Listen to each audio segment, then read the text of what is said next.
Primeira carta de Paulo aos Coríntios, capítulo 1.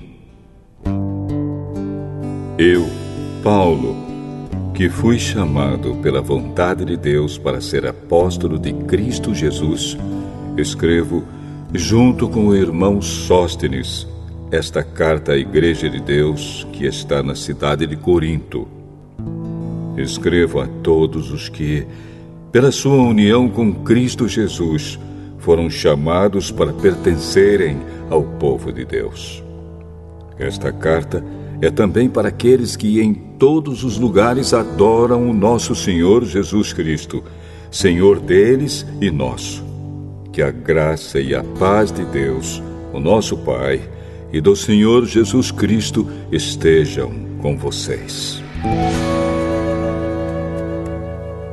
Eu sempre agradeço ao meu Deus por causa da graça que Ele tem dado a vocês por meio de Cristo Jesus. Por estarem unidos com Cristo Jesus, vocês foram enriquecidos em tudo, tanto no dom de anunciar o Evangelho, como no dom da sabedoria espiritual. A mensagem a respeito de Cristo está tão firme em vocês, que vocês não têm deixado de receber nenhum dom espiritual enquanto esperam a vinda do nosso Senhor Jesus Cristo. Cristo vai conservá-los firmes até o fim, para que no dia da volta do nosso Senhor Jesus Cristo, vocês não tenham culpa de nada. Deus é fiel e chamou vocês para que vivam em união com o seu Filho Jesus Cristo, o nosso Senhor. Irmãos, peço pela autoridade do nosso Senhor Jesus Cristo que vocês estejam de acordo no que dizem e que não haja divisões entre vocês. Sejam completamente unidos num só pensamento e numa só intenção.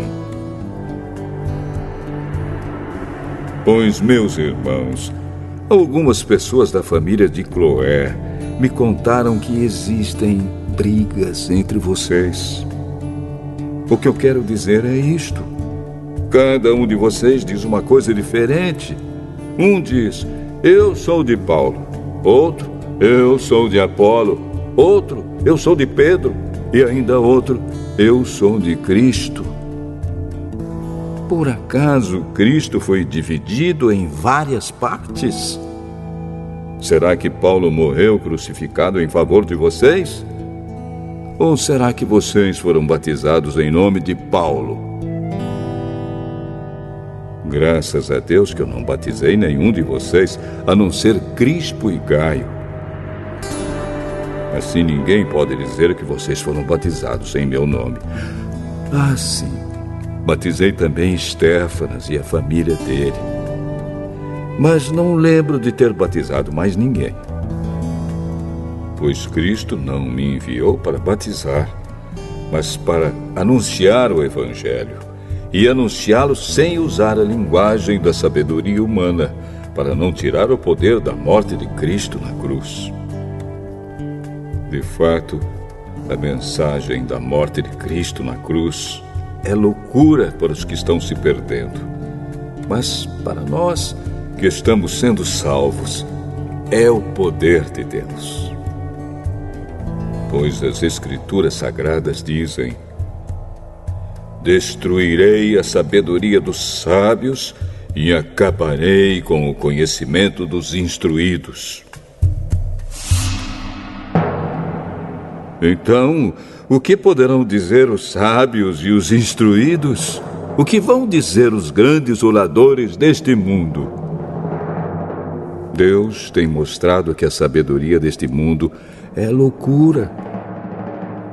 Pois Deus, na sua sabedoria, não deixou que os seres humanos o conhecessem por meio da sabedoria deles.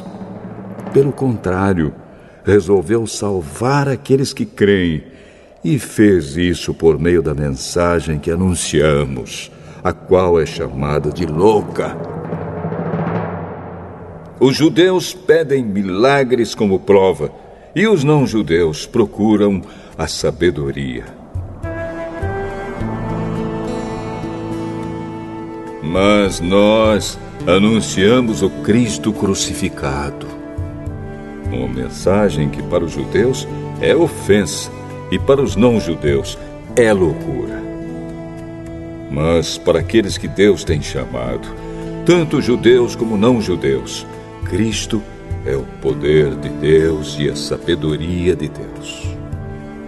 Pois aquilo que parece ser a loucura de Deus é mais sábio do que a sabedoria humana. E aquilo que parece ser a fraqueza de Deus é mais forte do que a força humana. Agora, meus irmãos, lembrem do que vocês eram quando Deus os chamou. Do ponto de vista humano, poucos de vocês eram sábios ou poderosos ou de famílias importantes. Para envergonhar os sábios, Deus escolheu aquilo que o mundo acha que é loucura. E para envergonhar os poderosos, Ele escolheu o que o mundo acha fraco. Para destruir o que o mundo pensa que é importante, Deus escolheu aquilo que o mundo despreza, acha humilde e diz que não tem valor. Isso quer dizer que ninguém pode ficar orgulhoso, pois sabe que está sendo visto por Deus.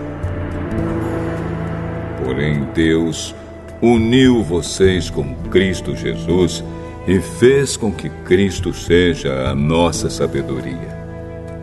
E é por meio de Cristo que somos aceitos por Deus, nos tornamos o povo de Deus e somos salvos. Portanto, como as Escrituras Sagradas dizem, quem quiser se orgulhar, que se orgulhe daquilo que o Senhor faz.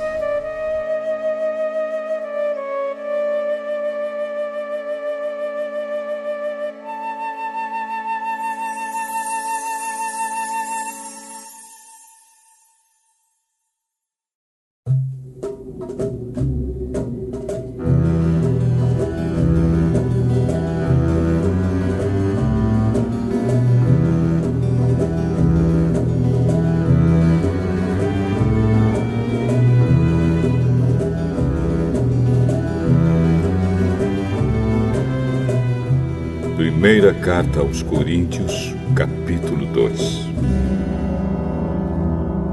Meus irmãos, quando fui anunciar a vocês a verdade secreta de Deus, não usei muitas palavras nem grande sabedoria. Porque quando estive com vocês, resolvi esquecer tudo, a não ser Jesus Cristo e principalmente a sua morte na cruz. Quando visitei vocês, eu estava fraco e tremia de medo. O meu ensinamento e a minha mensagem não foram dados com a linguagem da sabedoria humana, mas com provas firmes do poder do Espírito de Deus. Portanto, a fé que vocês têm não se baseia na sabedoria humana, mas no poder de Deus. Porém, para os que são espiritualmente maduros, anunciamos uma mensagem de sabedoria. Mas não é de uma sabedoria deste mundo, nem a dos poderes que o governam e que estão perdendo o seu poder. A sabedoria que anunciamos é a sabedoria secreta de Deus, escondida dos seres humanos, a sabedoria que o próprio Deus, antes mesmo da criação do mundo, já havia escolhido para nossa glória. Nenhum dos poderes que agora governam o mundo conheceu essa sabedoria. Pois, se a tivessem conhecido, não teriam crucificado o glorioso Senhor. Porém, como dizem as Escrituras Sagradas, o que ninguém nunca viu nem ouviu, e o que jamais alguém pensou que podia acontecer, Foi isso o que Deus preparou para aqueles que o amam.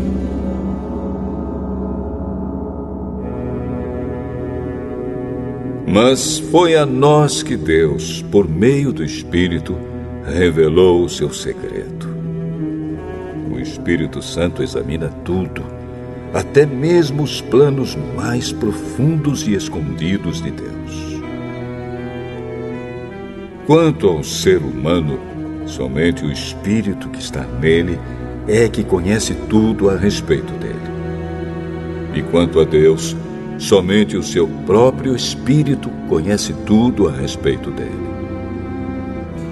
Não foi o Espírito deste mundo que nós recebemos, mas o Espírito mandado por Deus, para que possamos entender tudo o que Deus nos tem dado.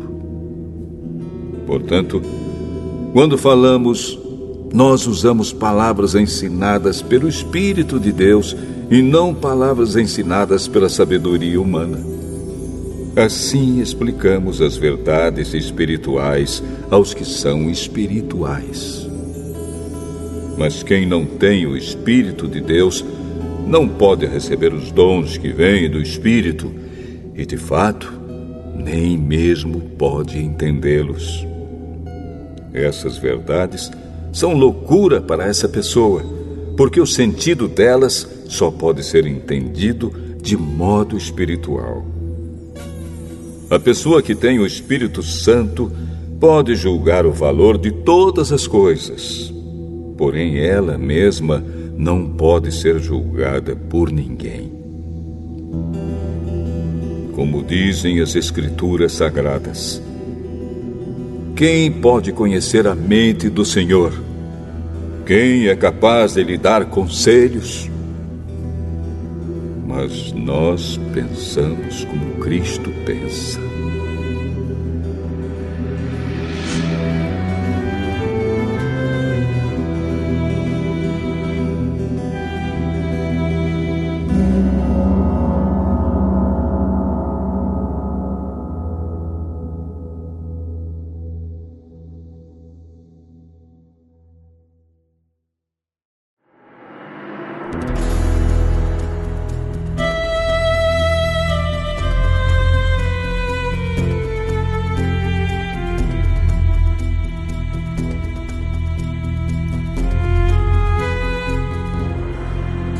Primeira Carta aos Coríntios, capítulo 3.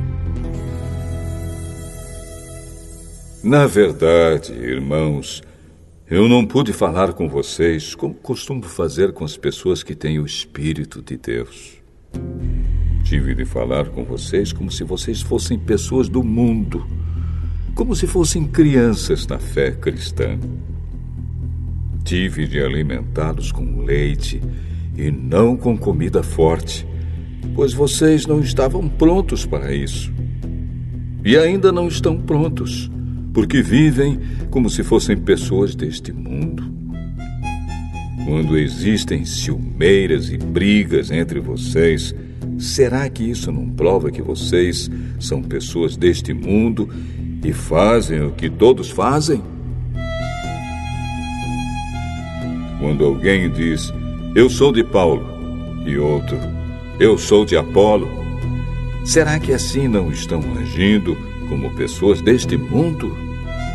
Afinal de contas, quem é Apolo? E quem é Paulo? Somos somente servidores de Deus, e foi por meio de nós que vocês creram no Senhor.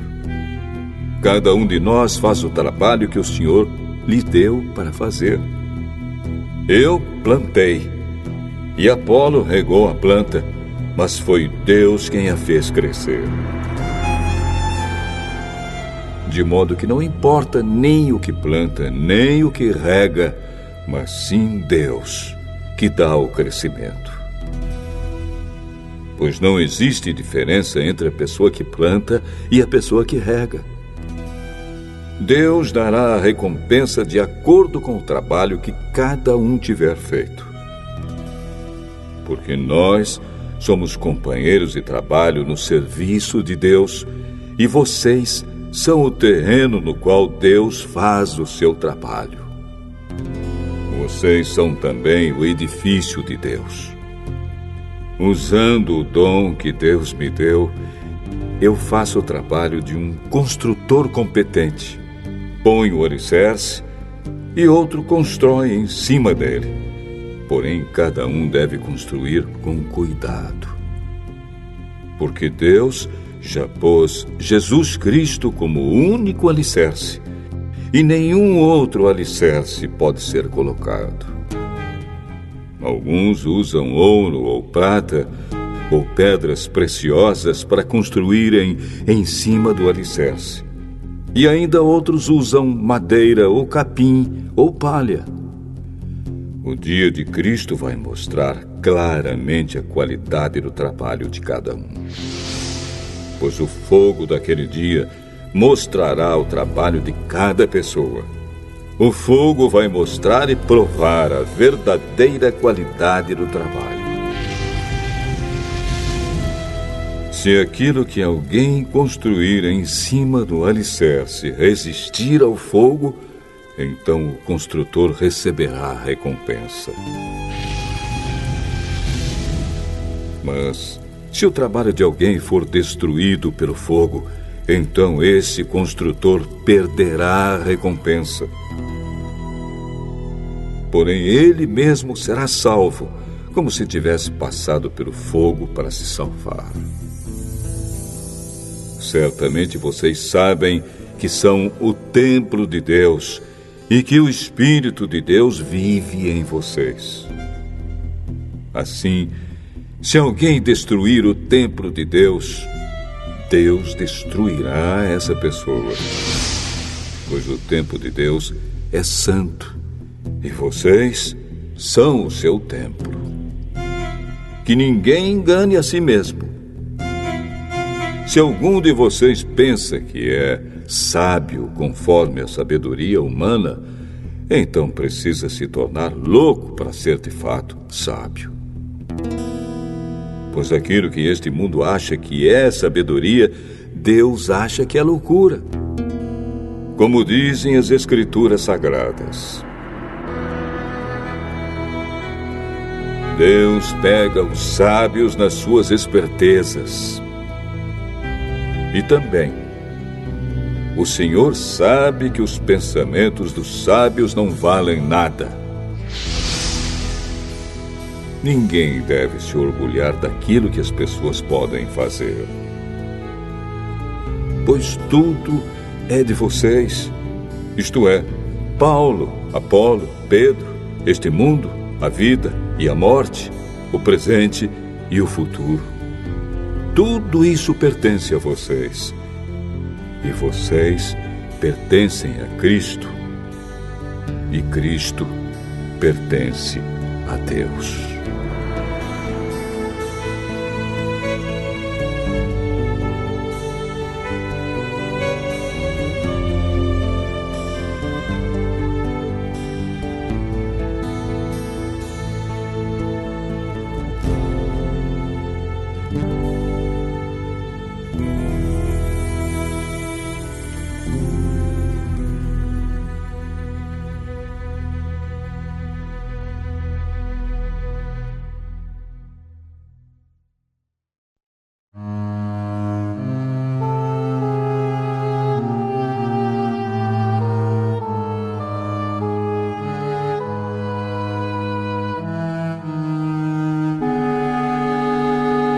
Primeira Carta aos Coríntios, capítulo 4.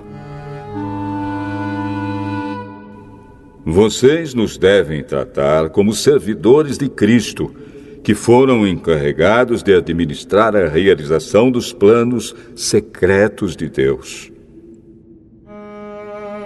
O que se exige de quem tem essa responsabilidade é que seja fiel ao seu Senhor. Mas para mim não tem a menor importância ser julgado por vocês ou por um tribunal humano. Eu não julgo nem a mim mesmo. A minha consciência está limpa, mas isso não prova que sou, de fato, inocente. Quem me julga é o Senhor. Portanto, não julguem ninguém antes da hora. Esperem o julgamento final, quando o Senhor vier. Ele trará para a luz os segredos escondidos no escuro e mostrará as intenções que estão no coração das pessoas. Então cada um receberá de Deus os elogios que merece. Meus irmãos, é para instruir vocês que eu tenho aplicado essas lições a mim mesmo e a Apolo. Usei nós dois como um exemplo para que vocês aprendam o que quer dizer o ditado. Obedeça ao que está escrito. Ninguém deve se orgulhar de uma pessoa e desprezar outra. Quem é que fez você superior aos outros? Por acaso não foi Deus quem lhe deu tudo o que você tem? Então, por que é que você fica todo orgulhoso, como se o que você tem não fosse dado por Deus? Pelo que parece, vocês já têm tudo o que precisam. Já são ricos. Vocês já se tornaram reis e nós não. Que bom se vocês fossem reis de verdade, para que nós pudéssemos reinar junto com vocês. Porque me parece que Deus pôs a nós, os apóstolos, no último lugar. Somos como as pessoas condenadas a morrer em público, como espetáculo para o mundo inteiro, tanto para os anjos como para os seres humanos. Por causa de Cristo, nós somos loucos, mas vocês são sábios por estarem unidos com Ele. Nós somos fracos e vocês são fortes. Vocês são respeitados e nós somos desprezados. Até agora temos passado fome e sede. Temos nos vestido com trapos, temos recebido bofetadas e não temos lugar certo para morar. Temos nos cansado de trabalhar para nos sustentar. Quando somos amaldiçoados, nós abençoamos. Quando somos perseguidos, aguentamos com paciência. Quando somos insultados, respondemos com palavras delicadas. Somos considerados como lixo e até agora somos tratados como a imundície deste mundo. Não estou escrevendo essas coisas para envergonhar vocês, mas para ensiná-los como se vocês fossem meus próprios filhos queridos. Mesmo que vocês tivessem milhares de mestres na fé cristã, não poderiam ter mais de um pai. Pois, quando ele vem a vocês no Evangelho, eu me tornei o pai de vocês na vida que vivem em união com Cristo Jesus. Portanto, eu peço que sigam o meu exemplo. Por isso estou enviando para vocês Timóteo, que é meu querido e fiel filho no Senhor.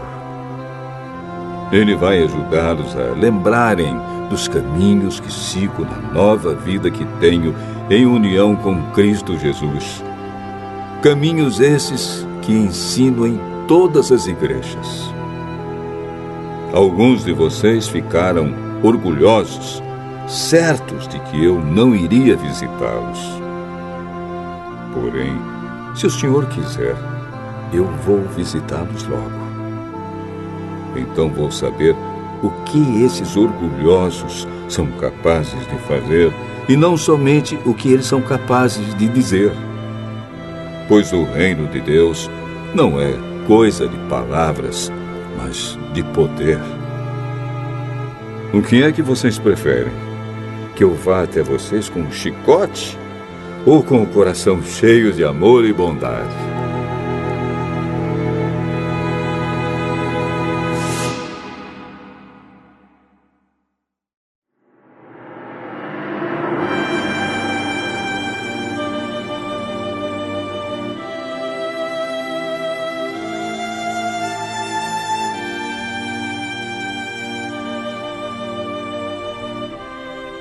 Primeira carta aos Coríntios, capítulo 5. Agora estão dizendo que há entre vocês uma imoralidade sexual tão grande que nem mesmo os pagãos seriam capazes de praticar. Fiquei sabendo que certo homem está tendo relações com a própria madrasta. Como é que vocês podem estar tão orgulhosos? Pelo contrário, vocês deviam ficar muito tristes e expulsar do meio de vocês quem está fazendo uma coisa dessas. Quanto a mim, ainda que não esteja presente aí pessoalmente, estou com vocês em espírito.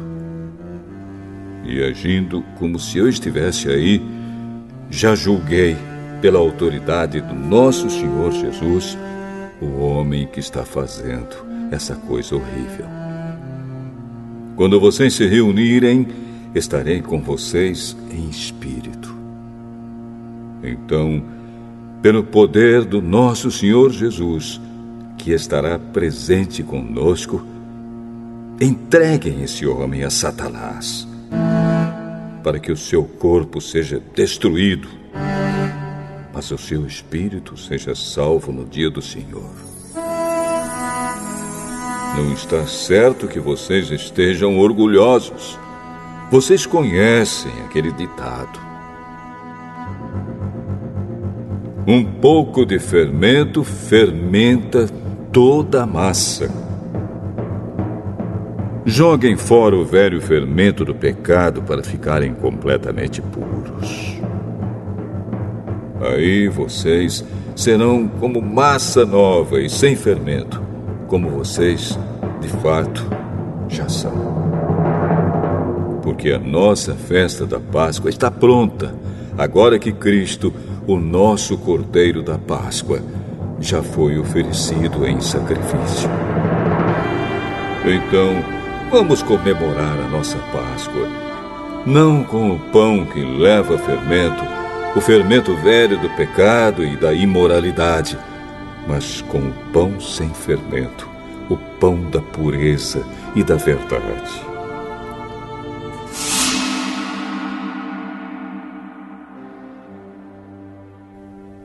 Na outra carta que escrevi a vocês, eu recomendei que vocês não tivessem nada a ver com gente imoral.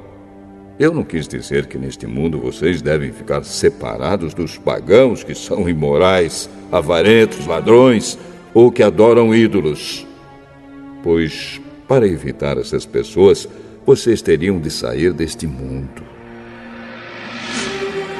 O que eu digo é que vocês não devem ter nada a ver com ninguém que se diz irmão na fé, mas é imoral, ou avarento, ou adora ídolos, ou é bêbado, ou difamador, ou ladrão.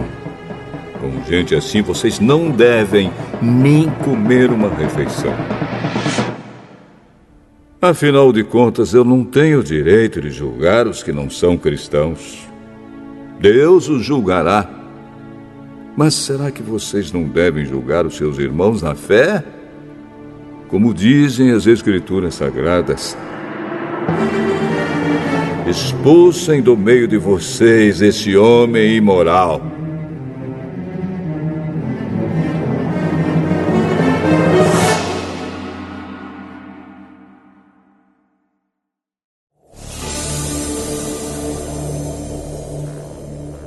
Primeira carta aos Coríntios, capítulo 6. Quando algum de vocês tem uma queixa contra um irmão na fé, como se atreve a pedir justiça a juízes pagãos, em vez de pedir ao povo de Deus que resolva o caso? Será que vocês não sabem que o povo de Deus julgará o mundo? Então, se vocês vão julgar o mundo, será que não são capazes de julgar essas coisas pequenas? Por acaso vocês não sabem que nós julgaremos até mesmo os anjos? Muito mais, então, devemos julgar as coisas desta vida. Portanto, se surgir alguma questão dessas, será que vocês vão procurar pessoas que são desprezadas na igreja para julgarem esses casos? Que vergonha! Será que entre vocês não existe alguém com bastante sabedoria para resolver uma questão entre irmãos? É claro que existe. Mas o que acontece é que um irmão em Cristo leva ao tribunal a sua queixa contra outro irmão e deixa que juízes pagãos julguem o caso. Só o fato de existirem questões entre vocês já mostra que vocês estão falhando completamente. Não seria melhor aguentar a injustiça? Não seria melhor ficar com o prejuízo? Pelo contrário, vocês cometem injustiça e roubam e fazem isso tudo contra os seus próprios irmãos. Vocês sabem que os maus não terão parte no reino de Deus. Não se enganem, pois os imorais, os que adoram ídolos, os adúlteros, os homossexuais, os ladrões, os avarentos, os bêbados, os caluniadores e os assaltantes não terão parte no reino de Deus. Alguns de vocês eram assim, mas foram lavados do pecado, separados para pertencer a Deus e aceitos por Ele, por meio do Senhor Jesus Cristo e pelo Espírito do nosso Deus. Alguém vai dizer: eu posso fazer tudo o que quero. Pode sim, mas nem tudo é bom para você. Eu poderia dizer: posso fazer qualquer coisa, mas não vou deixar que nada me escravize.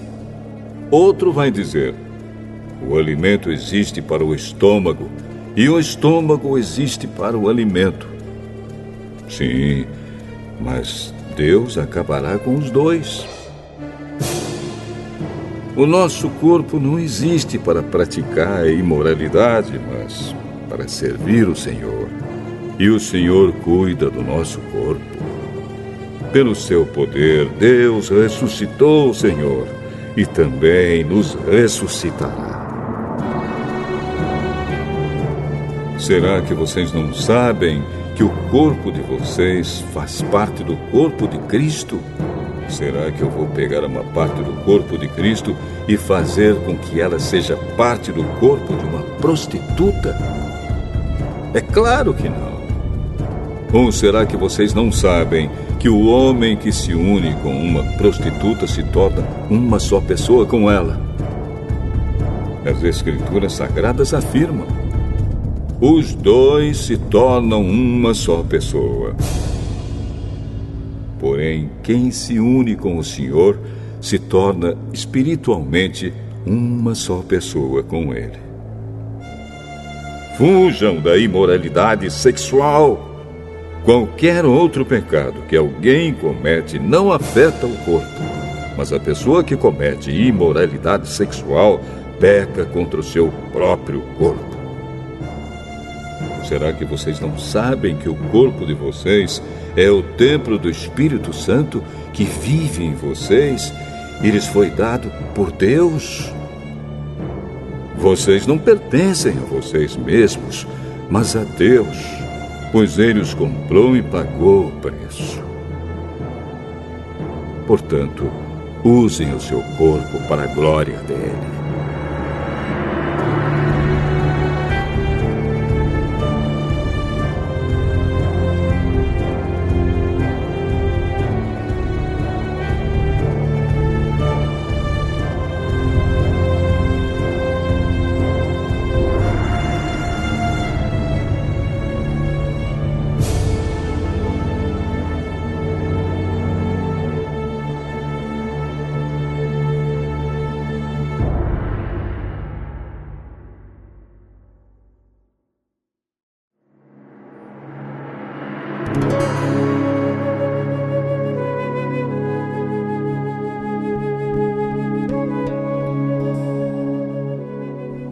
Primeira carta aos Coríntios, capítulo 7. Agora vou tratar dos assuntos a respeito dos quais vocês me escreveram. Vocês dizem que o homem faz bem em não casar. Mas eu digo, já que existe tanta imoralidade sexual, cada homem deve ter a sua própria esposa e cada mulher o seu próprio marido. O homem deve cumprir o seu dever como marido, e a mulher também deve cumprir o seu dever como esposa. A esposa não manda no seu próprio corpo. Quem manda é o seu marido. Assim também o marido não manda no seu próprio corpo. Quem manda é a sua esposa. Que os dois não se neguem um ao outro, a não ser que concordem em não ter relações por algum tempo, a fim de se dedicar à oração. Mas depois devem voltar a ter relações, a fim de não caírem nas tentações de Satanás, por não poderem se dominar. Não digo isso como uma ordem, mas como uma sugestão. Realmente, eu gostaria que todos fossem como eu. Porém, cada um tem o dom que Deus lhe deu. Um tem este dom e outro aquele. Aos solteiros e às viúvas eu digo que seria melhor para eles ficarem sem casar, como eu. Mas, se vocês não podem dominar o desejo sexual, então casem, pois é melhor casar do que ficar queimando de desejo. Para os que já estão casados, tenho um mandamento que não é meu, mas do Senhor, que a mulher não se separe do seu marido. Porém, se ela se separar, que não case de novo, ou então que faça as pazes com o marido, e que o homem não se divorcie da sua esposa. Aos outros digo eu mesmo, e não o Senhor. Se um homem cristão é casado com uma mulher que não é cristã, e ela concorda em continuar vivendo com ele, que ele não se divorcie dela. E se uma mulher cristã é casada com um homem que não é cristão, e ele concorda em continuar vivendo com ela, que ela não se divorcie dele. Pois Deus aceita o homem que não é cristão por ele estar unido com a sua esposa cristã, e aceita a mulher que não é cristã por ela estar unida com o seu marido cristão. Se não fosse assim, os filhos deles não pertenceriam a Deus. Mas, sendo assim, eles pertencem. Porém, se o marido não cristão ou a esposa não cristã quiser o divórcio, então que se divorcie. Nesses casos, o marido cristão ou a esposa cristã está livre para fazer como quiser, pois Deus chamou vocês para viverem em paz. Esposa cristã, como é que você pode ter certeza de que não vai salvar o seu marido? E você, marido cristão, como é que você pode ter certeza de que não vai salvar a sua esposa? Cada um deve continuar vivendo de acordo com o dom que o Senhor lhe deu e na condição em que se encontrava quando Deus o chamou. É essa a regra que eu ensino em todas as igrejas. Se um homem judeu que é circuncidado aceita o chamado de Deus, ele não deve tirar as marcas da circuncisão. E se um homem não judeu que não é circuncidado aceita o chamado de Deus, ele não deve circuncidar-se. Não faz diferença estar circuncidado ou não. O que importa é obedecer aos mandamentos de Deus. Cada um deve continuar como era quando aceitou o chamado de Deus. Você era escravo quando Deus o chamou? Não se preocupe com isso. Mas, se você pode se tornar livre, então aproveite a oportunidade. pois o escravo que foi chamado pelo Senhor é agora um homem livre que pertence ao Senhor. Assim também, o homem livre que foi chamado por Cristo é escravo de Cristo. Deus comprou vocês por um preço. Portanto, não se tornem escravos de seres humanos. Irmãos, cada um deve continuar na presença de Deus, assim como era quando Deus o chamou. Para os solteiros, eu não tenho nenhum mandamento do Senhor, porém dou a minha opinião como uma pessoa que, pela misericórdia do Senhor, merece confiança. Por causa dos tempos difíceis em que vivemos, eu penso que é melhor para o homem ficar como está. Você tem esposa? Então não procure se separar dela. Você é solteiro? Então não procure esposa.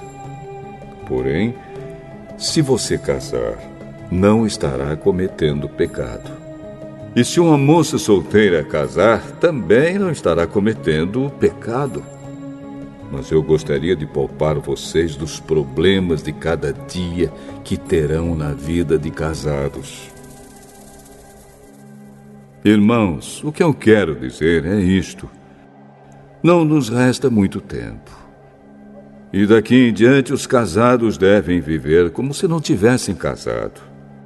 Os que choram, como se não estivessem chorando. Os que estão rindo, como se não estivessem rindo. Os que compram, como se não fosse deles aquilo que compraram. Os que tratam das coisas deste mundo, como se não estivessem ocupados com elas.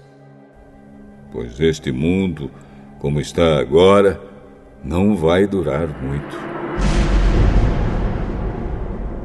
Eu quero livrá-los de preocupações. Um solteiro se interessa pelas coisas do Senhor porque quer agradá-lo.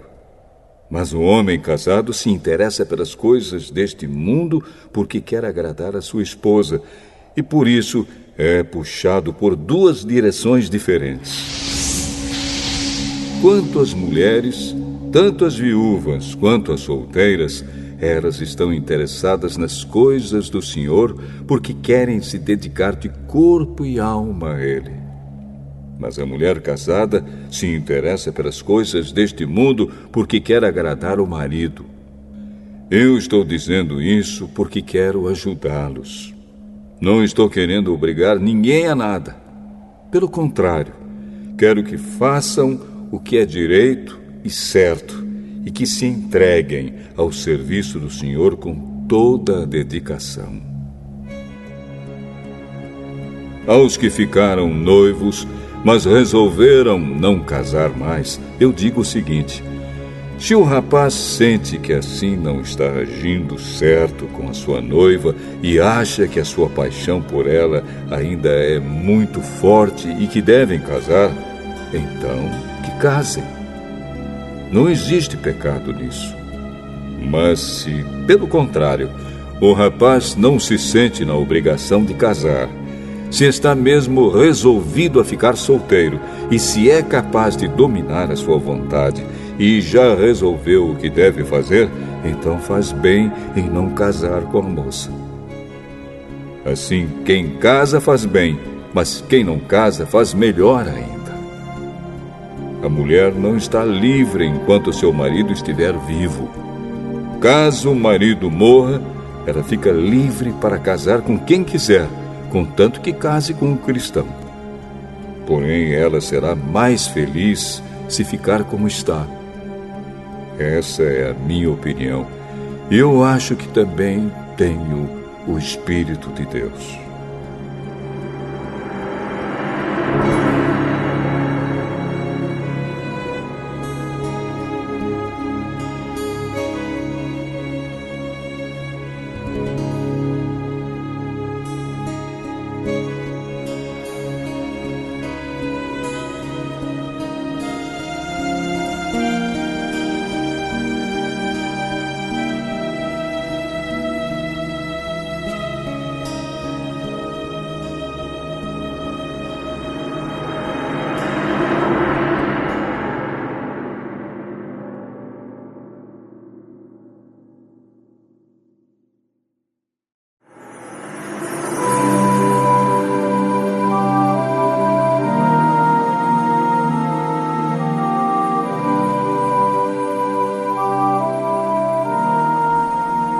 Primeira carta aos Coríntios, capítulo 8.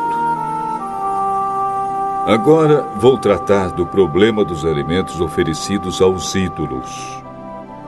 Na verdade, como se diz, todos nós temos conhecimento. Porém, esse tipo de conhecimento enche a pessoa de orgulho, mas o amor nos faz progredir na fé. A pessoa que pensa que sabe alguma coisa ainda não tem a sabedoria que precisa. Mas quem ama a Deus é conhecido por Ele. Quanto a comer alimentos que tenham sido oferecidos aos ídolos, nós sabemos que um ídolo representa alguma coisa que realmente não existe. E sabemos que existe somente um Deus. Pois existem os que são chamados de deuses, tanto no céu como na terra, como também existem muitos deuses e muitos senhores. Porém, para nós, existe somente um Deus, o Pai e Criador de todas as coisas, para quem nós vivemos. E existe somente um Senhor, que é Jesus Cristo, por meio de quem todas as coisas foram criadas e por meio de quem nós existimos. Mas nem todos conhecem essa verdade.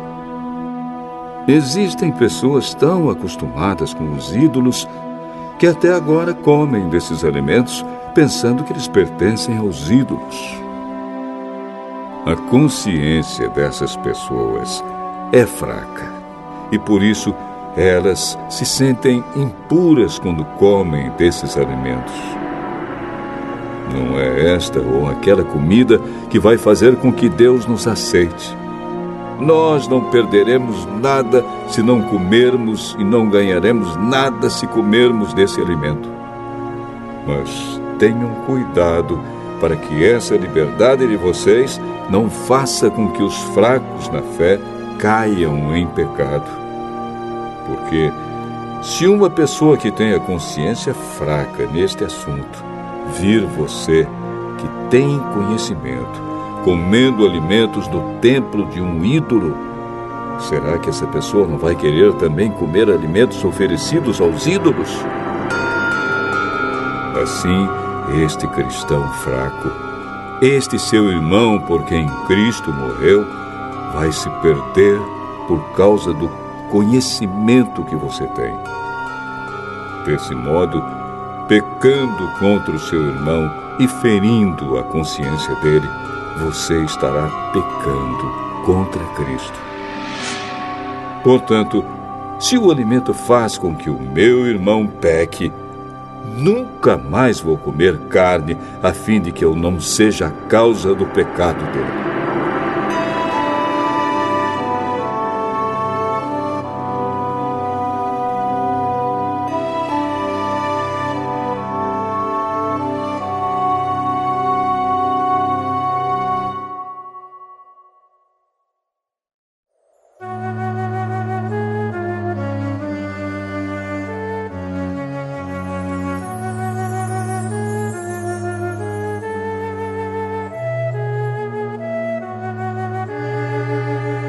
Primeira carta aos Coríntios, capítulo 9. Será que eu não sou um homem livre? Por acaso não sou um apóstolo? Será que eu não vi Jesus, o nosso Senhor? Por acaso vocês não são o resultado do trabalho que faço para o Senhor? Mesmo que outros não me aceitem como apóstolo, vocês me aceitam. Vocês mesmos, pelo fato de estarem unidos com o Senhor, são a prova de que sou um apóstolo. Quando as pessoas me criticam, eu me defendo, dizendo assim: será que eu não tenho o direito de receber comida e bebida pelo meu trabalho? Será que nas minhas viagens eu não tenho o direito de levar comigo uma esposa cristã, como fazem os outros apóstolos, os irmãos do Senhor Jesus e também Pedro?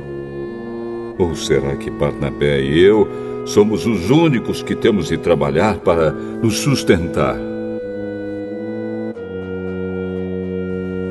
Quem já ouviu falar de algum soldado que pagou as suas próprias despesas no exército?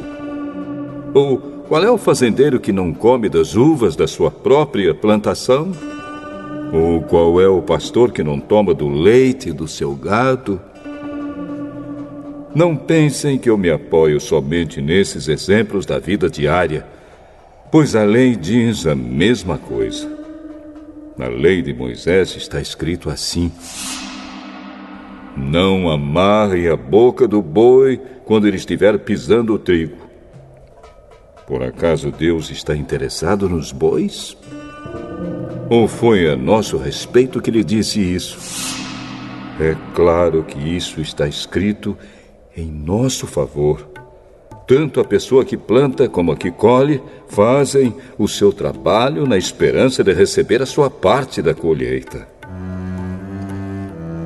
Se temos semeado entre vocês a semente espiritual, será demais se recebermos de vocês alguma recompensa material? Se outros têm o direito de esperar isso de vocês, será que nós não temos muito mais direito do que eles? No entanto, nós não temos usado esse direito. Pelo contrário, temos aguentado tudo para não atrapalhar o Evangelho de Cristo. Certamente vocês sabem que os que trabalham no templo, é do templo que recebem os seus alimentos. E sabem também que os que oferecem sacrifícios no altar recebem uma parte da carne dos animais que são sacrificados ali. Assim o Senhor mandou também que aqueles que anunciam o Evangelho vivam do trabalho de anunciar o Evangelho. Mas eu não tenho usado nenhum desses direitos. Nem estou escrevendo isso agora para exigir esses direitos para mim mesmo. Eu preferiria morrer a fazer isso. E ninguém vai me tirar o orgulho que eu tenho de agir assim. Eu não tenho direito de ficar orgulhoso por anunciar o Evangelho. Afinal de contas, fazer isso é minha obrigação.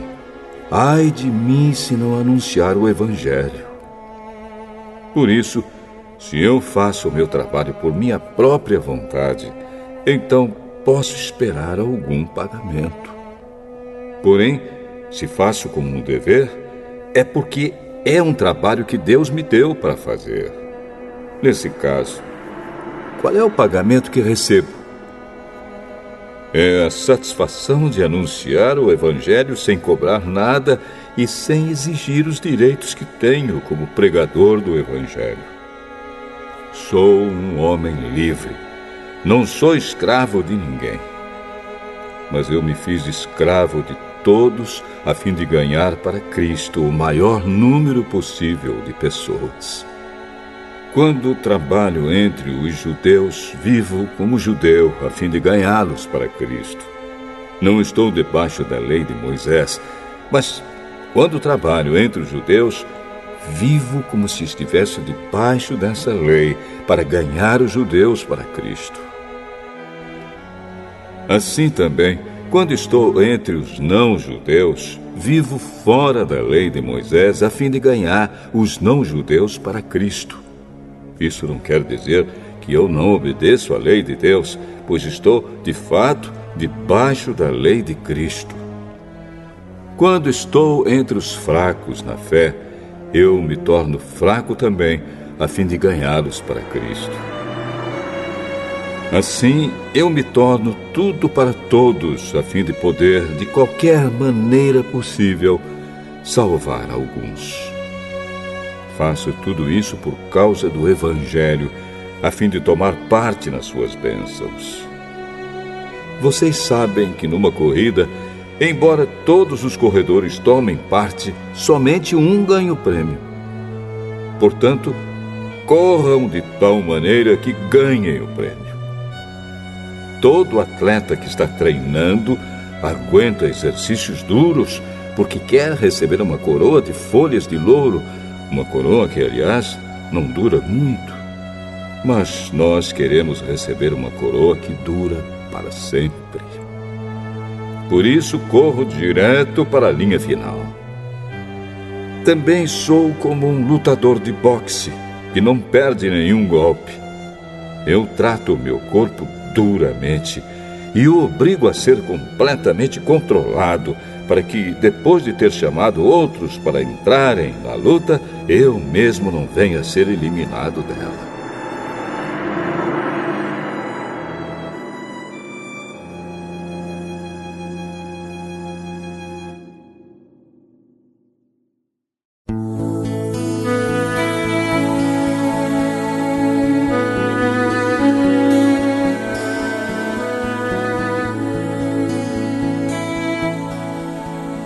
Primeira carta aos Coríntios, capítulo 10.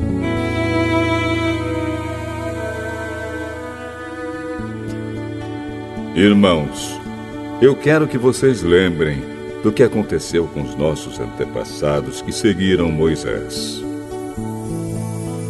Todos foram protegidos pela nuvem e passaram pelo Mar Vermelho. Como seguidores de Moisés, eles foram batizados na nuvem e no mar. Todos comeram da mesma comida espiritual e beberam da mesma bebida espiritual, pois bebiam daquela rocha espiritual que ia com eles, e a rocha era Cristo. Mas Deus não ficou contente com a maioria deles, e por isso eles morreram, e os seus corpos ficaram espalhados no deserto. Tudo isso aconteceu a fim de nos servir de exemplo, para nós não querermos coisas más como eles quiseram, nem adorarmos ídolos como alguns deles adoraram. Como dizem as Escrituras Sagradas, o povo sentou-se para comer e beber e se levantou para se divertir. Não devemos cometer imoralidade sexual, como alguns deles fizeram. E porque eles fizeram isso, 23 mil deles caíram mortos num só dia. Não devemos pôr à prova a paciência de Cristo, como alguns deles fizeram, e por isso foram mortos pelas cobras. Vocês não devem se queixar, como fizeram alguns deles, e por isso foram destruídos pelo anjo da morte. Tudo isso aconteceu com os nossos antepassados, a fim de servir de exemplo para os outros. E aquelas coisas foram escritas a fim de servirem de aviso para nós, pois estamos vivendo no fim dos tempos. Portanto, aquele que pensa que está de pé, é melhor ter cuidado para não cair. As tentações que vocês têm de enfrentar são as mesmas que os outros enfrentam, mas Deus cumpre a sua promessa e não deixará que vocês sofram tentações que vocês não têm forças para suportar. Quando uma tentação vier, Deus dará forças a vocês para suportá-la, e assim vocês poderão sair dela.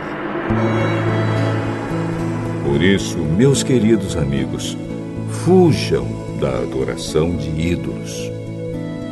Eu falo com vocês como com pessoas que têm capacidade para entender o que estou afirmando. Julguem vocês mesmos o que eu estou dizendo. Pensem no cálice pelo qual damos graças a Deus na ceia do Senhor. Será que quando bebemos desse cálice, não estamos tomando parte no sangue de Cristo? E quando partimos e comemos o pão, não estamos tomando parte no corpo de Cristo? Mesmo sendo muitos, todos comemos do mesmo pão, que é um só, e por isso somos um só corpo. Pensem no povo de Israel. aqueles que comem as coisas oferecidas em sacrifícios tomam parte juntos no sacrifício que é oferecido a Deus no altar. O que é que eu quero dizer com isso? Que o ídolo ou o alimento que é oferecido a ele tem algum valor? É claro que não. O que estou dizendo é que aquilo que é sacrificado nos altares pagãos é oferecido aos demônios e não a Deus.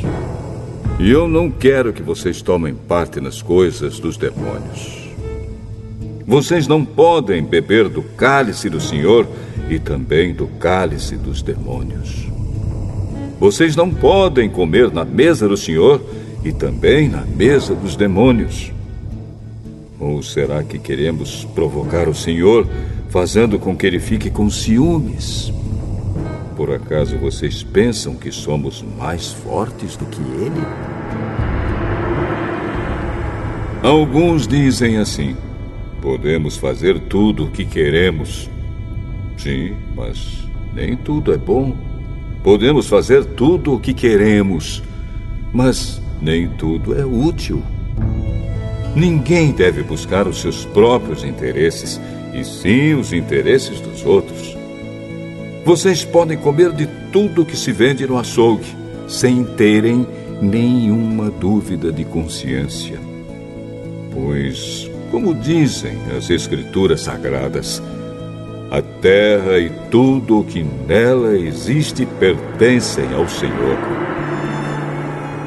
Se alguém que não é cristão convidá-los para comer e vocês resolverem ir, comam o que for posto na frente de vocês e não façam perguntas por motivo de consciência.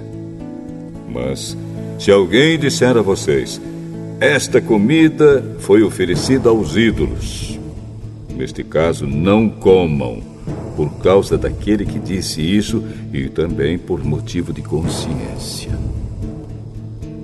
Não estou falando da sua própria consciência, mas da consciência do outro.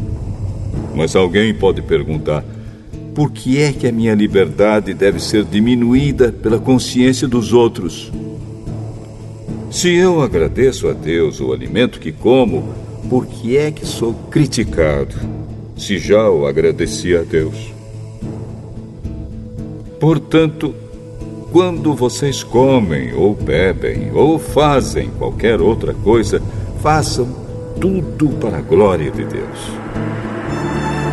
Vivam de tal maneira que não prejudiquem os judeus, nem os não-judeus, nem a Igreja de Deus. Façam como eu. Procuro agradar a todos em tudo o que faço, não pensando no meu próprio bem, mas no bem de todos, a fim de que eles possam ser salvos.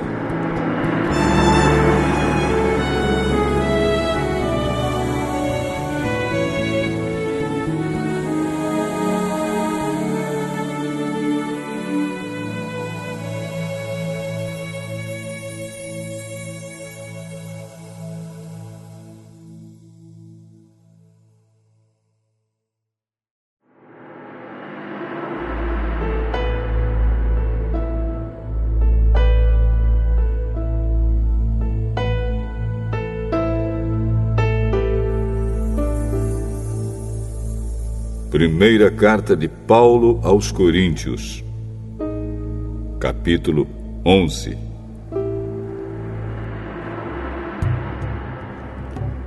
Sigam o meu exemplo como eu sigo o exemplo de Cristo.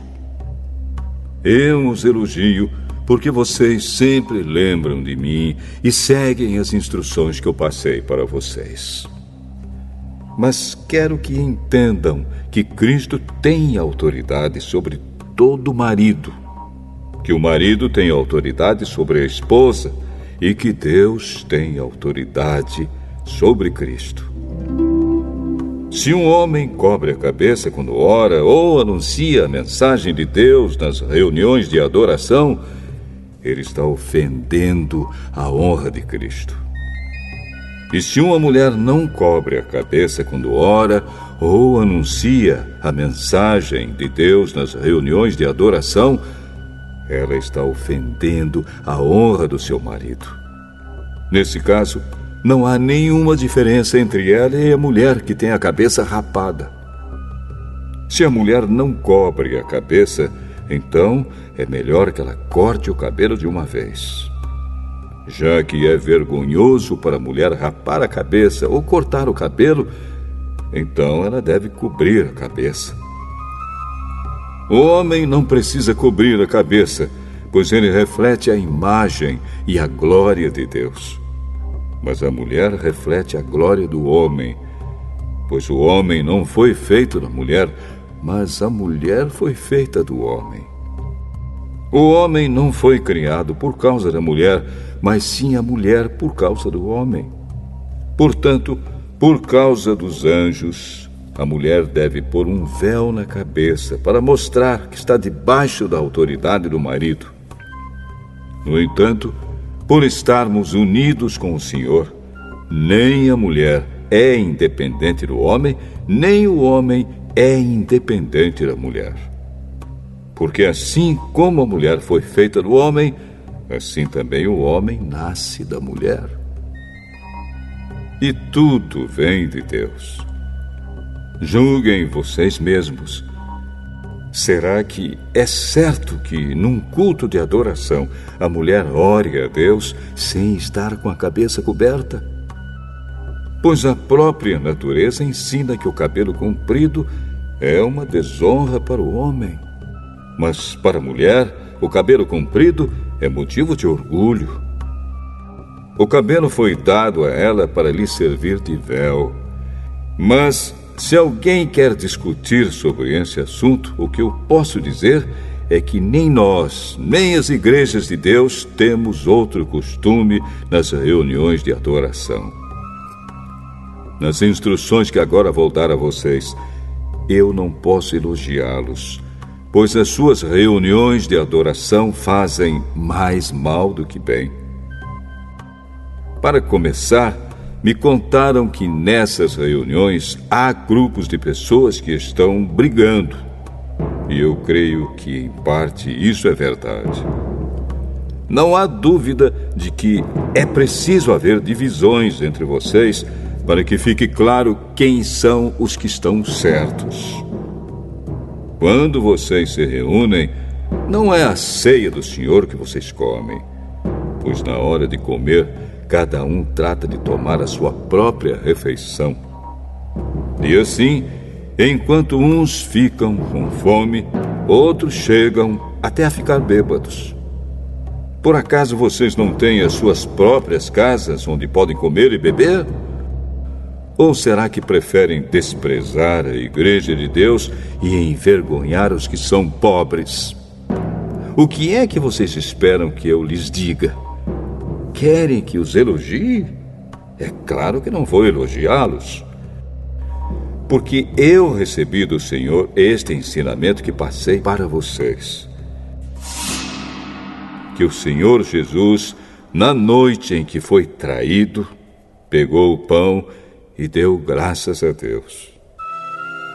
Depois partiu o pão e disse: Isto é o meu corpo, que é entregue em favor de vocês.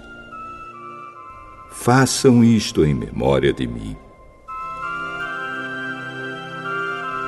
Assim também, depois do jantar, ele pegou o cálice e disse: Este cálice é a nova aliança feita por Deus com o seu povo. Aliança que é garantida pelo meu sangue. Cada vez que vocês beberem deste cálice, façam isso em memória de mim. De maneira que cada vez que vocês comem deste pão e bebem deste cálice, estão anunciando a morte do Senhor até que Ele venha. Por isso, aquele que comer do pão do Senhor ou beber do seu cálice de modo que ofenda a honra do Senhor, estará pecando contra o corpo e o sangue do Senhor. Portanto, que cada um examine a sua consciência e então coma do pão e beba do cálice. pois a pessoa que comer do pão ou beber do cálice sem reconhecer que se trata do corpo do Senhor, estará sendo julgada ao comer e beber para o seu próprio castigo. É por isso que muitos de vocês estão doentes e fracos, e alguns já morreram. Se examinássemos primeiro a nossa consciência, nós não seríamos julgados pelo Senhor. Mas somos julgados e castigados pelo Senhor para não sermos condenados junto com o mundo. Portanto, meus irmãos, quando vocês se reunirem para a ceia do Senhor, esperem uns pelos outros. E se alguém estiver com fome, que coma em casa, para que Deus não castigue vocês por causa dessas reuniões. Os outros assuntos eu resolverei quando chegar aí.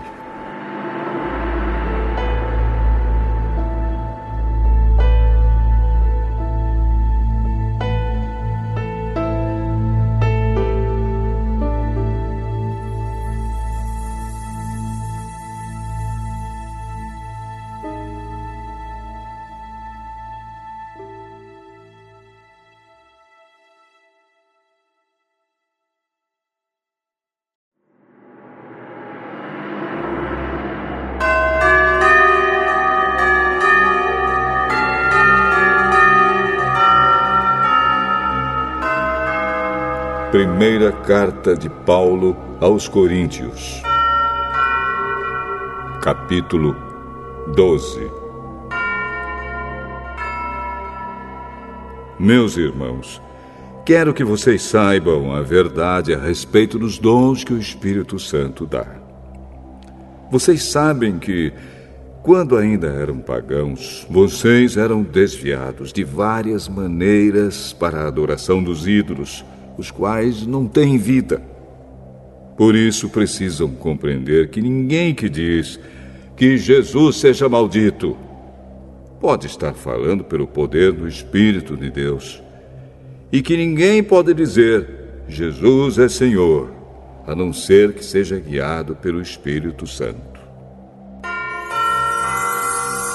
Existem tipos diferentes de dons espirituais, mas é um só e o mesmo Espírito quem dá esses dons.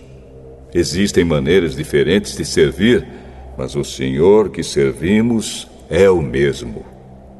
Há diferentes habilidades para realizar o trabalho, mas é o mesmo Deus quem dá a cada um a habilidade para fazê-lo. Para o bem de todos, Deus dá a cada um alguma prova da presença do Espírito Santo. Para uma pessoa, o Espírito dá a mensagem de sabedoria, e para outra, o mesmo Espírito dá a mensagem de conhecimento. Para uma pessoa, o mesmo Espírito dá a fé, e para outra, dá o poder de curar. Uma pessoa recebe do Espírito poder para fazer milagres, e outra recebe o dom de anunciar a mensagem de Deus. Ainda outra pessoa recebe a capacidade para saber a diferença entre os dons que vêm do Espírito e os que não vêm dele. Para uma pessoa, o Espírito dá a capacidade de falar em línguas estranhas, e para outra, ele dá a capacidade de interpretar o que essas línguas querem dizer. Porém, é um só e o mesmo Espírito quem faz tudo isso. Ele dá um tom diferente para cada pessoa, conforme ele quer. Cristo é como um corpo, o qual tem muitas partes. E todas as partes, mesmo sendo muitas, formam um só corpo. Assim também, todos nós, judeus e não judeus, escravos e livres, fomos batizados pelo mesmo Espírito para formar um só corpo. E a todos nós foi dado de beber do mesmo Espírito. Pois o corpo não é feito de uma só parte, mas de muitas. Se o pé disser, já que não sou mão, não sou do corpo, nem por isso deixa de ser do corpo. Se o ouvido disser, já que não sou olho, não sou do corpo, nem por isso deixe de ser do corpo. Se o corpo todo fosse olho, como poderíamos ouvir? E se o corpo todo fosse ouvido, como poderíamos cheirar? Assim Deus colocou cada parte diferente do corpo conforme Ele quis. Se o corpo todo fosse uma parte só, não existiria corpo. De fato, existem muitas partes, mas um só corpo. Portanto, o olho não pode dizer para a mão: eu não preciso de você. E a cabeça não pode dizer para os pés: não preciso de vocês. O fato é que as partes do corpo que parecem ser as mais fracas são as mais necessárias, e aquelas que achamos menos honrosas são as que tratamos com mais honra. E as partes que parecem ser feias recebem um cuidado especial que as outras mais bonitas não precisam. Foi assim que Deus fez o corpo, dando mais honra às partes menos honrosas. Desse modo, não existe divisão no corpo, mas todas as suas partes têm o mesmo interesse umas pelas outras. Se uma parte do corpo sofre, todas as outras sofrem com ela. Se uma é elogiada, todas as outras se alegram com ela. Pois bem, vocês são o corpo de Cristo, e cada um é uma parte desse corpo. Na igreja, Deus pôs tudo no lugar certo. Em primeiro lugar, os apóstolos. Em segundo, os profetas. E em terceiro, os mestres. Em seguida, pôs os que fazem milagres. Depois, os que têm o dom de curar, ou de ajudar, ou de liderar, ou de falar em línguas estranhas. Nem todos são apóstolos, ou profetas, ou mestres. Nem todos têm o dom de fazer milagres, nem de curar doenças, nem de falar em línguas estranhas, nem de explicar o que essas línguas querem dizer. Por isso, se esforcem para ter os melhores dons. Porém, eu vou mostrar a vocês o caminho que é o melhor de todos.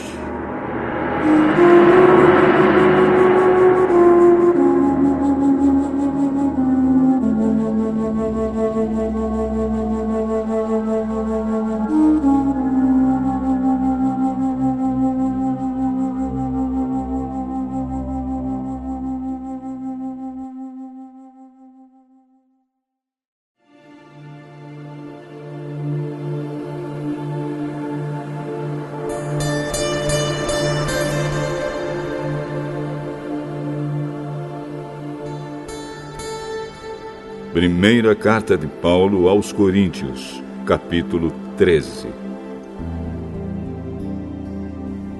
Eu poderia falar todas as línguas que são faladas na terra e até no céu, mas se não tivesse amor, as minhas palavras seriam como o som de um gongo ou como o barulho de um sino.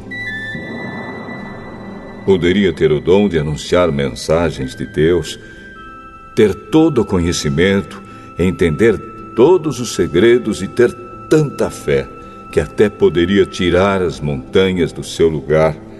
Mas, se não tivesse amor, eu não seria nada. Poderia dar tudo o que tenho e até mesmo entregar o meu corpo para ser queimado. Mas se eu não tivesse amor, isso não me adiantaria nada. Quem ama é paciente e bondoso. Quem ama não é ciumento, nem orgulhoso, nem vaidoso. Quem ama não é grosseiro nem egoísta, não fica irritado, nem guarda mágoas. Quem ama não fica alegre quando alguém faz uma coisa errada, mas se alegra quando alguém faz o que é certo. Quem ama nunca desiste, porém suporta tudo com fé, esperança e paciência. O amor é eterno. Existem mensagens espirituais, porém elas durarão pouco. Existe o dom de falar em línguas estranhas, mas acabará logo. Existe o conhecimento, mas também terminará. Pois os nossos dons de conhecimento e as nossas mensagens espirituais são imperfeitos. Mas, quando vier o que é perfeito, então o que é imperfeito desaparecerá. Quando eu era criança, falava como criança, sentia como criança e pensava como criança. Agora que sou adulto, parei de agir como criança. O que agora vemos é como uma imagem imperfeita num espelho embaçado, mas depois veremos face a face. Agora o meu conhecimento é imperfeito, mas depois conhecerei perfeitamente, assim como sou conhecido por Deus. Portanto, agora existem estas 3 coisas: a fé, a esperança e o amor. Porém, a maior delas é o amor.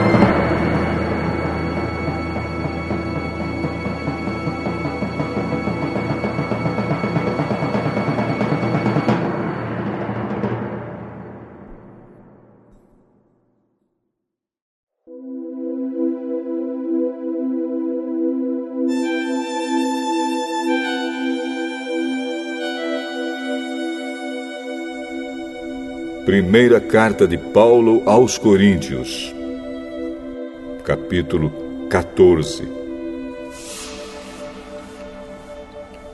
Portanto, esforcem-se para ter amor. Procurem também ter dons espirituais, especialmente o de anunciar a mensagem de Deus. Quem fala em línguas estranhas fala a Deus e não às pessoas, pois ninguém o entende. Pelo poder do Espírito Santo, ele diz verdades secretas. Porém, quem anuncia a mensagem de Deus fala para as pessoas, ajudando-as e dando-lhes coragem e consolo. Quem fala em línguas estranhas ajuda somente a si mesmo. Mas quem anuncia a mensagem de Deus ajuda a igreja toda. Eu gostaria que vocês todos falassem em línguas estranhas, mas gostaria ainda mais que tivessem o dom de anunciar a mensagem de Deus. Porque quem anuncia a mensagem de Deus tem mais valor do que quem fala em línguas estranhas, a não ser que esteja ali alguém que possa interpretar o que está sendo dito, para que toda a igreja seja ajudada espiritualmente. Por isso, irmãos, quando eu os visitar, que proveito vocês terão se eu lhes falar em línguas estranhas? É claro que nenhum, a não ser que leve a vocês alguma revelação de Deus, ou algum conhecimento, ou alguma mensagem inspirada, ou algum ensinamento. Por exemplo, além da voz humana, existem os instrumentos musicais, como a flauta e a harpa. Se os sons não saírem com toda clareza, como poderá alguém saber o que está sendo tocado em um ou outro desses instrumentos? Se quem toca a corneta não der um som bem claro, quem se preparará para a batalha? Assim também, como é que os outros vão entender o que vocês estão dizendo se a mensagem por meio de línguas estranhas não for clara? Vocês estariam falando para o vento. No mundo há muitas línguas diferentes, mas cada uma faz sentido. Porém, se eu não entendo a língua na qual alguém está falando comigo, então quem fala essa língua é estrangeiro para mim, e eu sou um estrangeiro para ele. Por isso, já que vocês estão com tanta vontade de ter os dons do Espírito, procurem, acima de tudo, ter os dons que fazem com que a igreja cresça espiritualmente. Portanto, quem fala em línguas estranhas deve orar, pedindo a Deus que lhe dê o dom de interpretar o que elas querem dizer. Porque se eu orar em línguas estranhas, o meu espírito, de fato, estará orando, mas a minha inteligência não tomará parte nisso. O que vou fazer então? Vou orar com o meu espírito, mas também vou orar com a minha inteligência. Vou cantar com o meu espírito, mas também vou cantar com a minha inteligência. Se você dá graças a Deus em línguas estranhas, como é que uma pessoa simples que estiver na reunião poderá dizer amém à oração de agradecimento que você fez? Ela não vai conseguir entender nada do que você está dizendo. Mesmo que a sua oração seja muito boa, essa pessoa não receberá nenhuma ajuda. Eu agradeço a Deus porque falo em línguas estranhas muito mais do que vocês. Porém, nas reuniões da igreja, prefiro dizer 5 palavras que possam ser entendidas para assim ensinar os outros, do que dizer milhares de palavras em línguas estranhas. Irmãos, não pensem como crianças. Sejam como crianças para o que é mal, mas sejam adultos no seu modo de pensar. Nas Escrituras Sagradas está escrito: por meio de pessoas que falam em línguas estranhas, eu falarei a este povo, diz o Senhor. Falarei por meio de lábios estrangeiros, mas assim mesmo meu povo não me dará atenção. Portanto, o dom de falar em línguas estranhas é um sinal de Deus para os descrentes e não para os cristãos. Mas o dom de anunciar a mensagem de Deus é um sinal para os cristãos e não para os descrentes. Imaginem que a igreja esteja reunida e todos comecem a falar em línguas estranhas. Se chegarem ali algumas pessoas simples ou descrentes, será que não vão dizer que vocês estão loucos? Mas se todos estiverem anunciando mensagens de Deus e entrar ali um descrente ou alguém que seja simples, ele vai ouvir o que vocês estão dizendo e se convencer do seu pecado.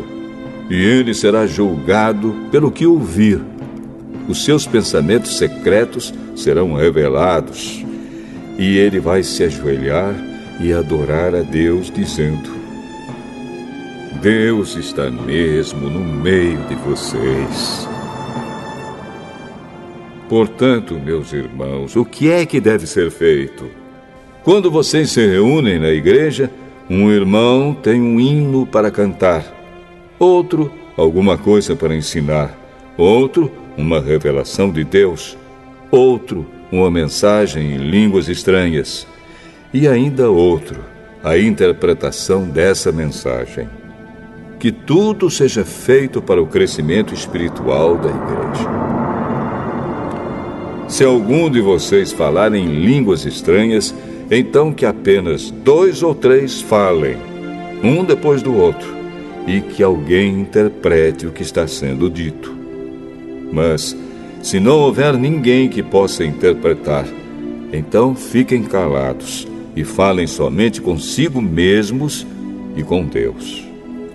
No caso de 2 ou 3 receberem a mensagem de Deus, estes devem falar, e os outros que pensem bem no que eles estão dizendo. Se uma outra pessoa que estiver ali sentada receber a mensagem de Deus, quem estiver falando deve se calar. Vocês todos podem anunciar a mensagem de Deus, um de cada vez, para que todos aprendam e fiquem animados. Quem fala deve controlar o dom de anunciar a mensagem de Deus, pois Deus não quer que nós vivamos em desordem, e sim em paz. Como em todas as igrejas do povo de Deus, as mulheres devem ficar caladas nas reuniões de adoração. Elas não têm permissão para falar. Como diz a lei, elas não devem ter cargos de direção. Se quiserem saber alguma coisa, que perguntem em casa ao marido. É vergonhoso que uma mulher fale nas reuniões da igreja. Por acaso a mensagem de Deus veio de vocês? Ou será que veio somente para vocês? Se alguém pensa que é mensageiro de Deus ou que tem algum dom espiritual, deve saber que o que estou escrevendo é mandamento do Senhor. Mas se alguém não der atenção a isso, que ninguém dê atenção a essa pessoa. Assim, meus irmãos, procurem sempre anunciar a mensagem de Deus, mas não proíbam que se falem línguas estranhas. Portanto, façam tudo com decência e ordem.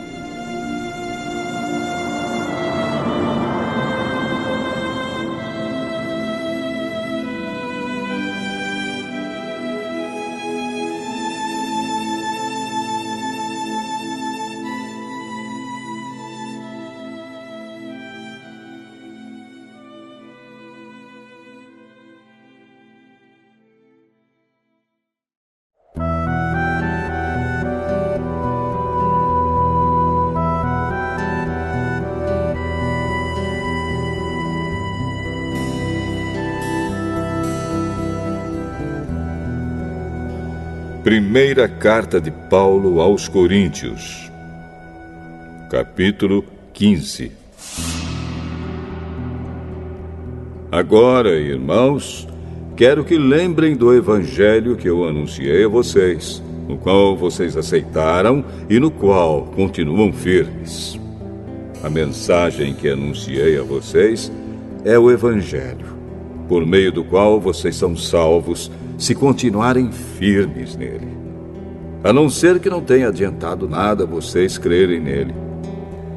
Eu passei para vocês o ensinamento que recebi e que é da mais alta importância.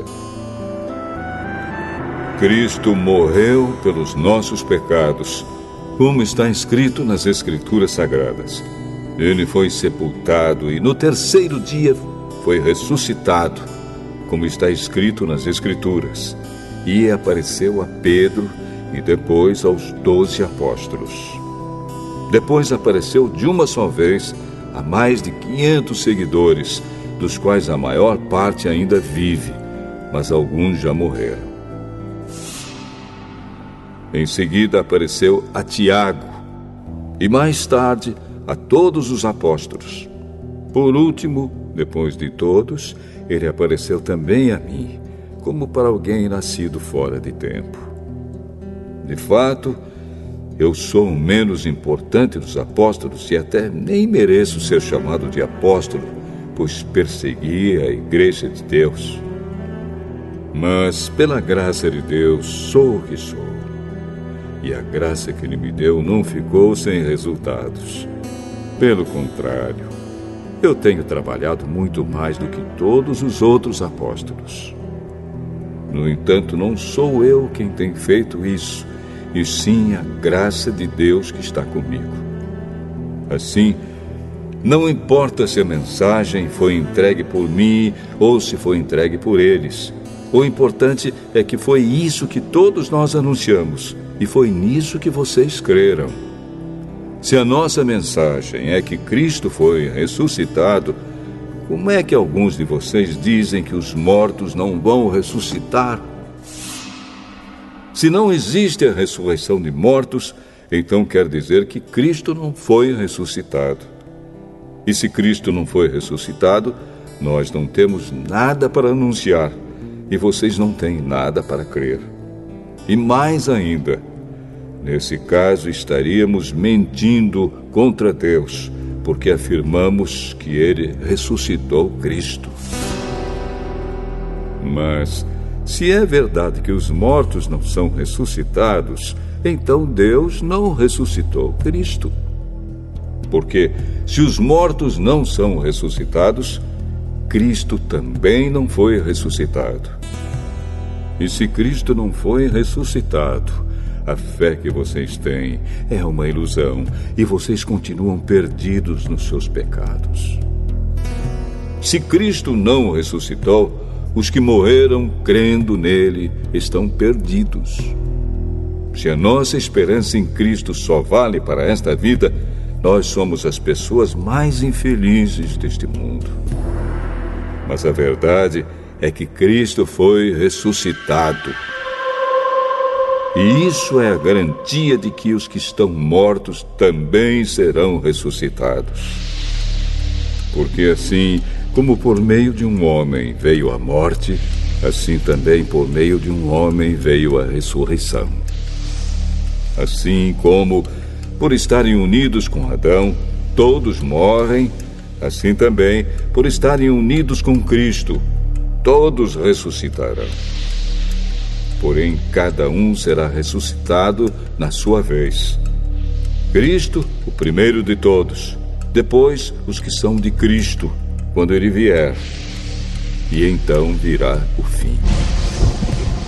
Cristo destruirá todos os governos espirituais, todas as autoridades e poderes, e entregará o reino a Deus, o Pai.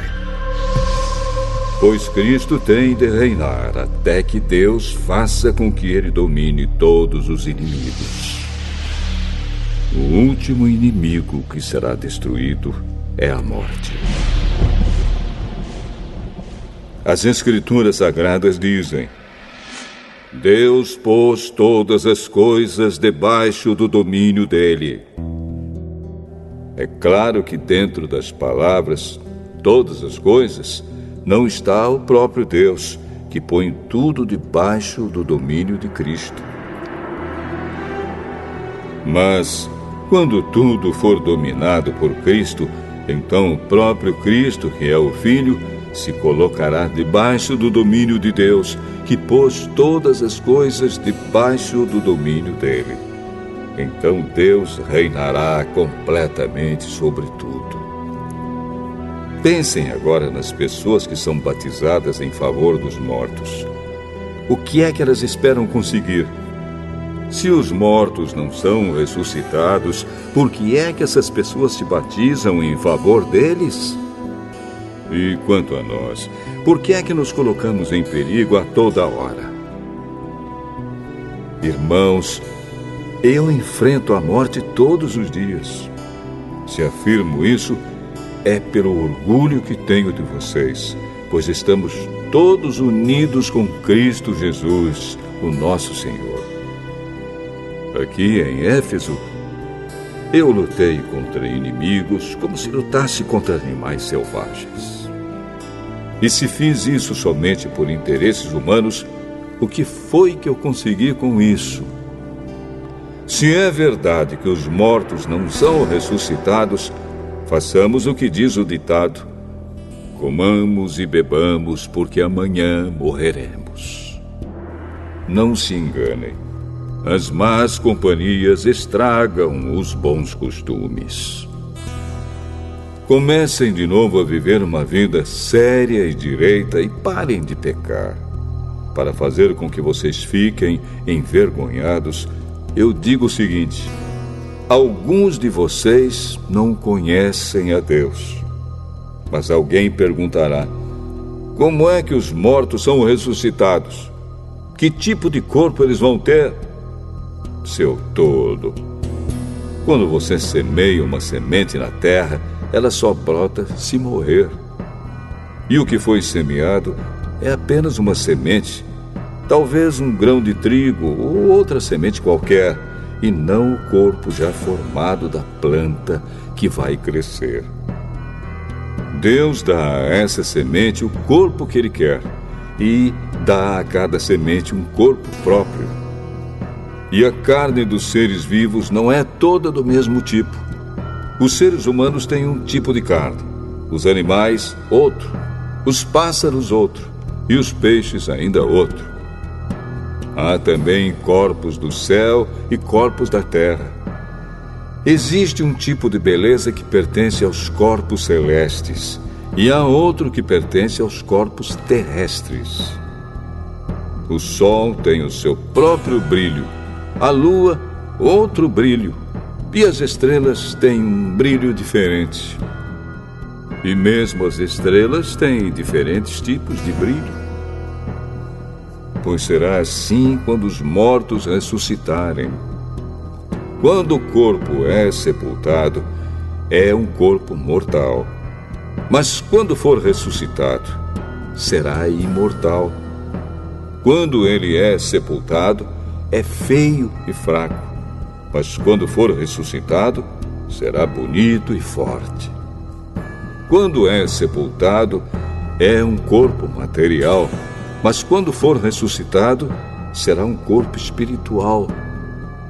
É claro que, se existe um corpo material, então tem de haver também um corpo espiritual. Porque as Escrituras Sagradas dizem: Adão, o primeiro homem, foi criado como ser vivo. Mas o último Adão, Jesus Cristo, é o Espírito que dá a vida. Não é o espiritual que vem primeiro, mas sim o material. Depois é que vem o espiritual. O primeiro homem foi feito do pó da terra. O segundo veio do céu.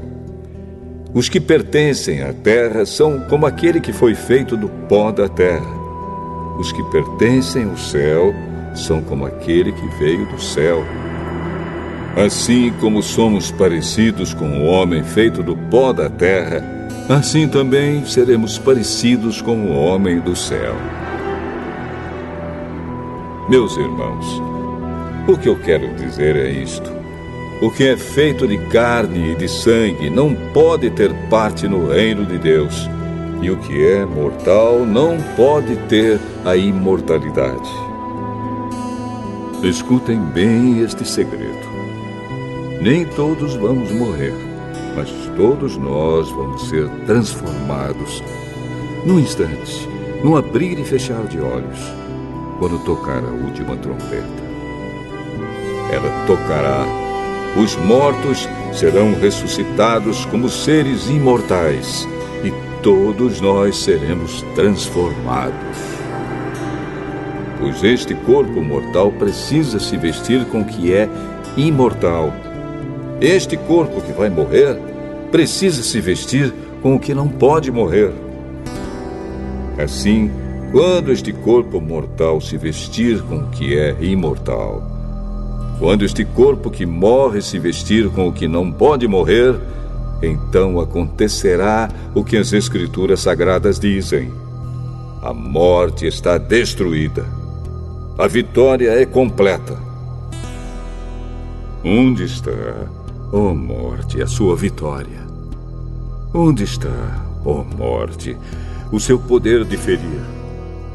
O que dá à morte o poder de ferir é o pecado. E o que dá ao pecado o poder de ferir é a lei. Mas agradeçamos a Deus, que nos dá a vitória por meio do nosso Senhor Jesus Cristo. Portanto, queridos irmãos, continuem fortes e firmes. Continuem ocupados no trabalho do Senhor, pois vocês sabem que todo o seu esforço nesse trabalho sempre traz proveito.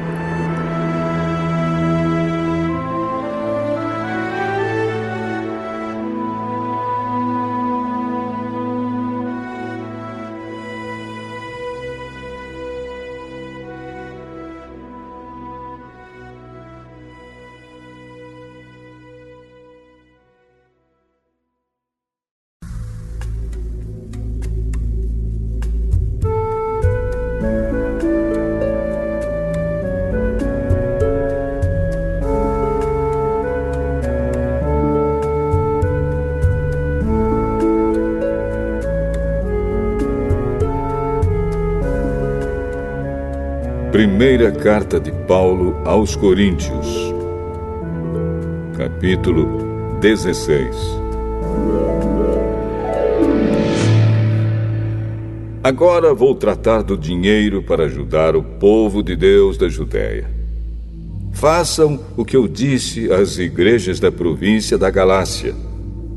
Todos os domingos, cada um de vocês separe e guarde algum dinheiro, de acordo com o que cada um ganhou.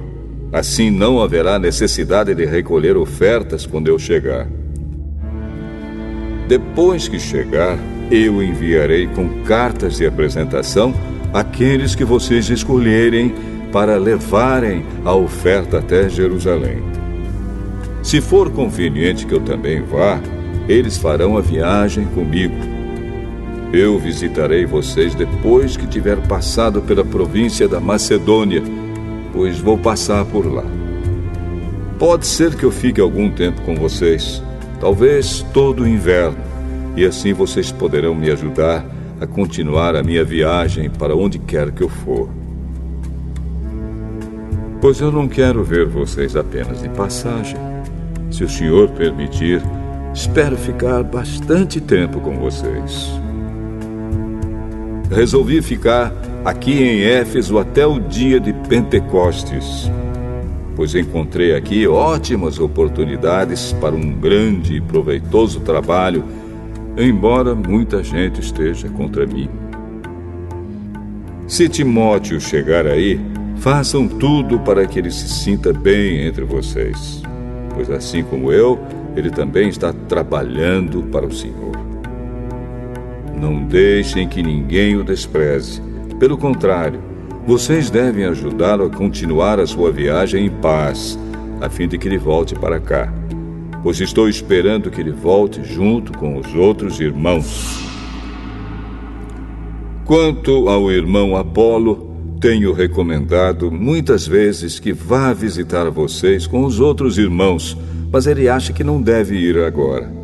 Ele irá na primeira oportunidade. Estejam alertas, fiquem firmes na fé, sejam corajosos, sejam fortes. Que tudo o que vocês fizerem seja feito com amor. Vocês conhecem Estéfanas e a família dele. Vocês sabem que eles foram os primeiros cristãos convertidos na província da Acaia e que eles têm se dedicado ao serviço do povo de Deus. Peço a vocês, meus irmãos, que sigam a orientação deles e dos outros que os ajudam e trabalham com eles. Eu estou alegre com a vinda de Estéfanas, de Fortunato e de Acaico, pois eles fizeram o que vocês, por estarem ausentes, não podiam fazer. Eles me animaram muito e sei que animaram vocês também. Gente como essa merece elogios. As igrejas da província da Ásia mandam saudações.